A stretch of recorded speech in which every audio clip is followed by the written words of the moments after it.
all right, this is going well. I have all the power. Nothing can stop me. I feel healthy and breathing, and air feels really good, and I'm accepting that I'm a part of the universe, and it gives me exactly what I asked for.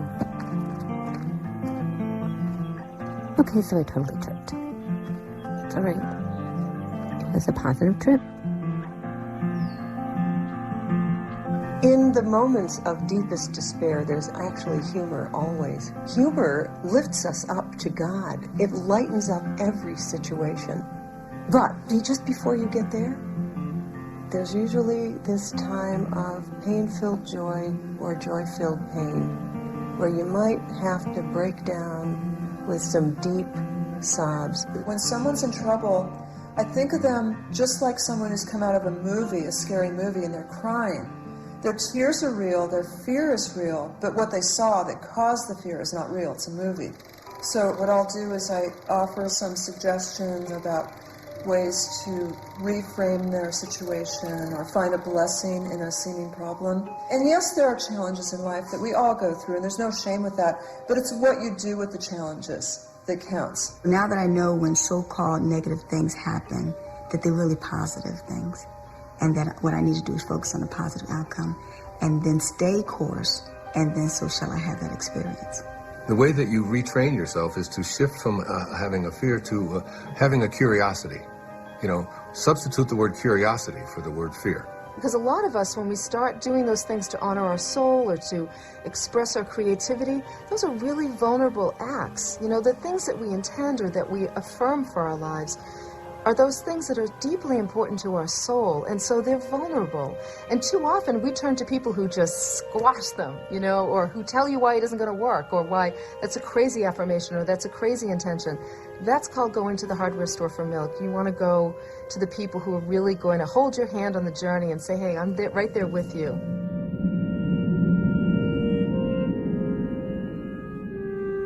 Awareness is the first step in healing or changing. When you're facing challenges on the journey, it's tempting to turn back or to blame somebody for the situation. The healing attitude, though, is to think of any external challenge as simply a reflection of your own internal resistance to change. I'm sure everyone I know thinks I'm totally nuts. Am I right? I'll never make it through this. I'll probably flake out like I always do. Besides, this isn't even doing any good anyway. Before the 15th and 16th centuries, all of the ships were made out of wood. Not because iron wasn't available and steel wasn't available, but because there was a belief that wood floated. So therefore you had to make ships out of things that floated. And then someone came along and said that it has absolutely nothing to do with what things are made out of. It has to do with the amount of water that is being dispersed. That's what determines whether something will float or not.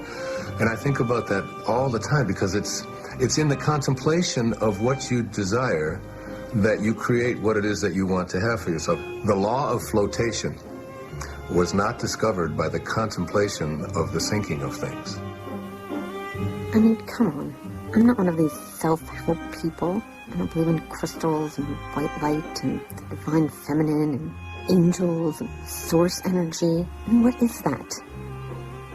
Let's be real. This is all just wishful thinking. We tend to live our lives based on what we believe about ourselves, our world, our capabilities, and our limits. Where do those beliefs come from?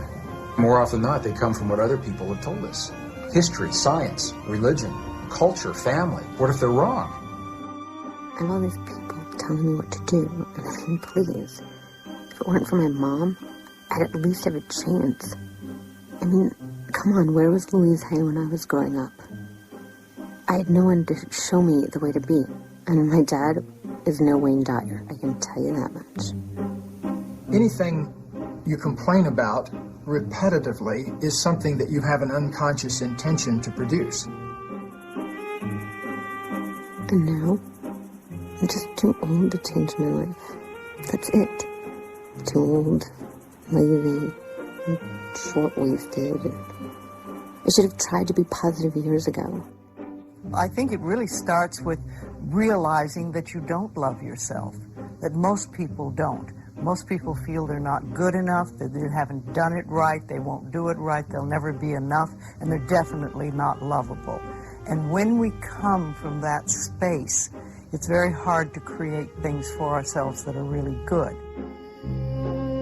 Things weren't so bad before.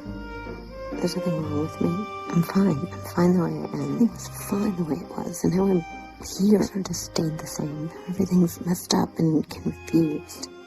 Well, at least I know what to expect here. It may not be the best, but at least I know how to handle this. And what's in the future might be worse, so I better not try and go out there and change things. What if I fail? What if I don't succeed? I should just go back. I don't have time for this. I have so much to do. I'll come back later. I'll do it later. A job, I have all these important things, and I gotta go. I have to go. A lot of times, we're missing information about what the next step might be in terms of the action equation of affirmations plus actions equals miracles, right? A lot of times we're missing information about what to do, how to take action, but we call it something else, like, I must be afraid, that's why I'm stuck. What if I lose my friends and family doing this stuff? People are going to think I'm crazy. People are going to find out that I'm involved in some weird psychological thing, and they're all going to laugh. I just want to go home. This isn't right. It doesn't feel right. Where am